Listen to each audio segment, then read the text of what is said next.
Good morning to you. It's Daybreak at I-501. Right. Jeff and Vicky, along with Scotty Mills. Good morning. Hey, Scotty, how are you? Hey, good, Jeff. Good to see you here. June Home Ownership Month. Yes, National Association of Realtors. We're calling June as our Home Ownership Month. So I basically want to, give thanks out to like Kyle Wielander, now homeowner, and new Grace, homeowner there. Jesse Lexi, and so when Jason. People get into their new homes, Home Ownership Month, I mean, if they have been renting for a while, either in a home or an apartment complex, I mean, if you're renting, you're basically paying somebody else's mortgage. Is that right? Correct. Yes. So you want to be able to start building your own equity on some of these things. Yeah, have a place absolutely. to hang your own hat rather than somebody else's. Yeah. What are some of the things that you're finding out as we move in through 2018 when it comes to home ownership, numbers, people buying homes, first-time home buyers, stuff like that? Yeah, well, with the first-time home buyers, you look at the conventional mortgages for the first quarter, 50% of those conventional mortgages were first-time home buyers. Wow. According to the core logic. And also with the home ownership, statistically, and this has been throughout the years since Realtors has been tracking this, kids are better students with the home ownership. They're more involved in activities. The homeowners tend to get involved in community service, things like that. So they figure that if interesting. I guess I'll they leave figure this if with you're you guys. Living, okay, keep that with us. So they figure if you're living in a place, you may be more inclined to set your roots down rather than renting. You're not quite sure. Well, we may not be here in a year, things like that. Right. Yeah. It just gives that stability. So when it comes to doing a renovation, you're looking around, I sure would like to, paint the house. Sure. But I got to go talk to the landlord first. I want to knock that wall out. And he's going to say no. Yeah. No. Say no. Yeah, you can do that, but I ain't paying for it. So, Here's some paint. yeah, thanks for making my Bright equity pink. go up. No. Yeah. So all these first-time home buyers, is that's what's caused the real tight inventory that we have here? There is not a lot of places at various price points, especially in the community here. Yeah, I think what we're seeing, when you look at, step back, because I feel bad for the buyers, and and I'll get with them for free. We'll find that house. And again, we talked last time how some people are even moving into, well, I'll go look in Mason. Sure. If I'm not having any good luck in Thurston or maybe on in other counties, I can get back to commute time, what's your lifestyle, schools, all those things. And just keep, and they know that traditionally rates are going to continue to go up. Prices are probably going to go up as well until we hit that next shift. Where are we in the rates conversation? Things are ticking up. We're seeing interest rates go up a little bit here and there. Yeah, I think there's still, last time I looked, not today, but around 4.5%, annual percentage rates, depending on what type of loan program you're getting into. If you're going to go to a FHA loan or VA loan, conventional, how much down, that'll all vary a little bit there. Sometimes when you're driving around or out my walks around the community, I'll see listings for the homes right in front. They'll have the sign. Yeah. And they'll have a name of the realtor there. Mm-hmm. Is that the person that you're supposed to contact to show the house, or do you have someone like you that we would go to you, but you're not the one whose name is on the list?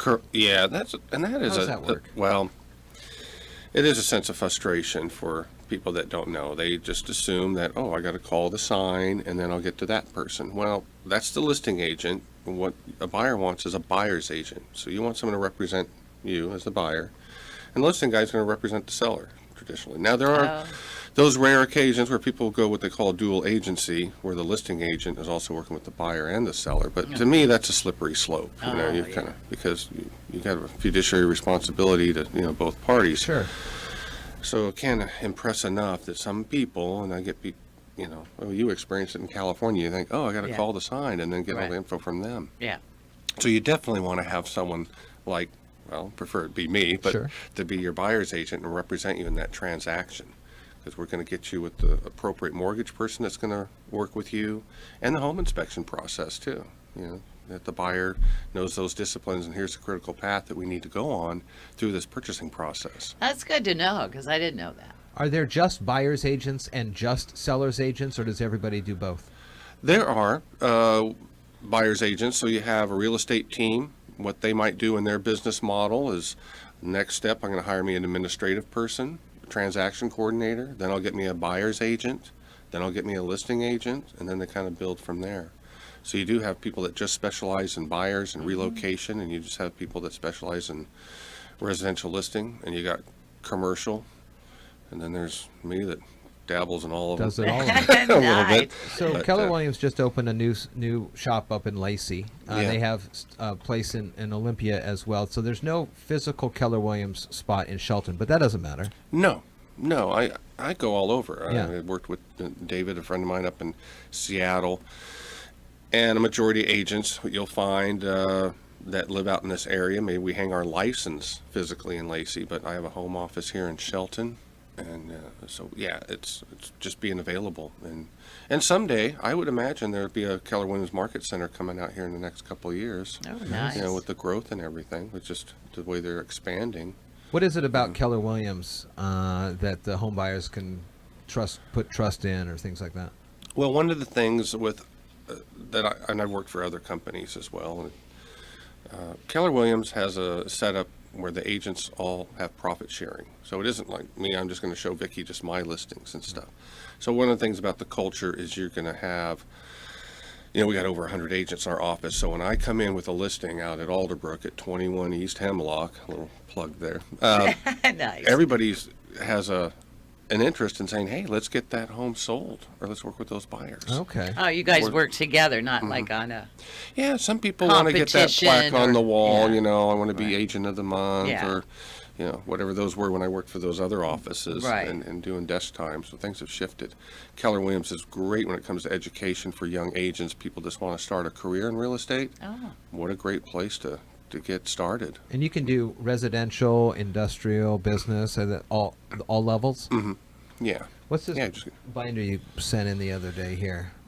We have these in the green room too, the buying guides and selling guides. What can Yes. people find? What kind of information can people Yeah. find in here? What you're going to find is it's going to basically a manual that will get you through the process of the whole buying process and what you can expect. There's a copy of a contract in there, so when you see something, you're going to be a little bit familiar with it, and we can address that with you.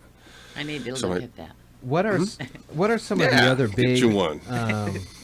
what are some of the big barriers, perhaps mostly mental barriers, that people have when it comes to buying a house? Obviously, it's hundreds of thousands of dollars and a real jump into the unknown. Right. You know, because you can do as many inspections as you want, but Right. at the end of the day, you're never 100% It's very sure. nervous. Very I would, you nervous. know, it's very Yeah. nervous. What are some of the ways that you try to calm the nerves of potential buyers? Well, a lot of times just sit down and I'll get a yellow notepad.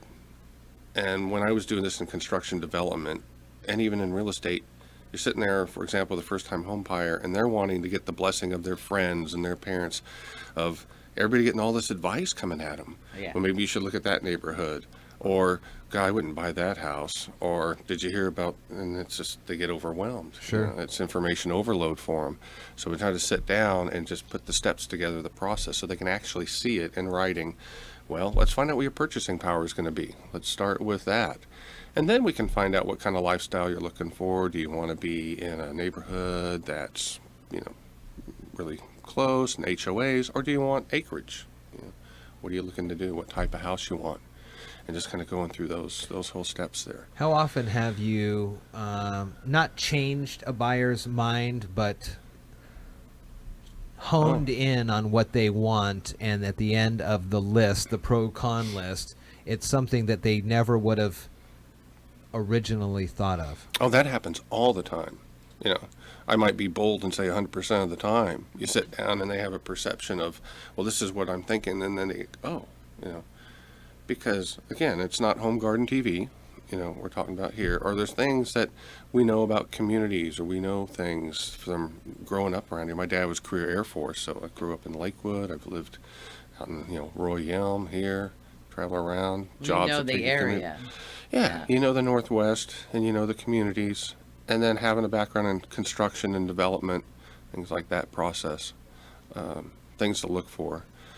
Every home you're going to look at and go, I wish I would have done this. Well, Right. that'll happen to the next one, and it's not going to be the perfect one. Right. And also, it is a stepping stone to build that equity. Yeah. You know, on average, we were saying, what, 6 to 7 years, someone's going to be living in a home, and then they change. Yeah, And I keep I going through remember that that, yeah. process. Very good. And then life happens too. Right? Yeah. Every day. See you on the social media. You're on Facebook. You're on LinkedIn Yeah. and things like that. What's your phone Yeah. number for folks to get in touch with you here? 1-900. No, What? I'm just kidding. I just They still have those? no, I don't need to. But it's now watch people gonna start calling that number. It's the one I always give out. Yikes, Mike, so Yeah. it's a different show. Yeah, Right? yeah. What's your house look like? It's 253 Yeah. 405 2936. Okay. We'll put the links and then, to that in the yeah, show and my notes, too. website will be on there, and my email and call. And you text. showed me a great app too that you have. Yeah, A the Home Spotter. Home Yeah. Spotter app. That he'll send me things Sure. saying, "Oh, check this out," or I'll Right. send him thing. Hey, what do you know about this? Easy You know? to connect with you Oh. on those, huh? Yeah. Well, what happens is someone will go to a particular site, Zillow or something, and they go, "Oh, is this home active?" And then I go to our site, Home Spotter, Northwest MLS, and look it up and go, "Oh no, it's pending." Right. So that's frustrating. Someone Sure. I sees do that. not like that word pending. Pending. No. I is find a it. killer I'm for like, me. Yeah. oh, I love this. I do. Darn if I it, have the it's listing. pending. Well, you do. Or closed, actually, because it's not over till it's over, kids. I like it new. Only Scotty 2 Mills. people have looked at this. From Keller Williams. Good to see you, Scotty. We'll check in a couple weeks. And again, you got that listing And in a little Union plug there. for the Habitat Block Party on the 23rd. Oh, I'll be out that's there good. at the Yeah. PA system. That'll be a lot of fun. Yeah, gonna be I'll be fun. playing music on the 28th. Realtors doing a little fundraiser for RPAC, so I'll get very with cool. Justin Bays and Dave, and those guys will get together again. And Cool. so I do more than real estate too. Sure I'm you gonna have to do. check that You're out. out.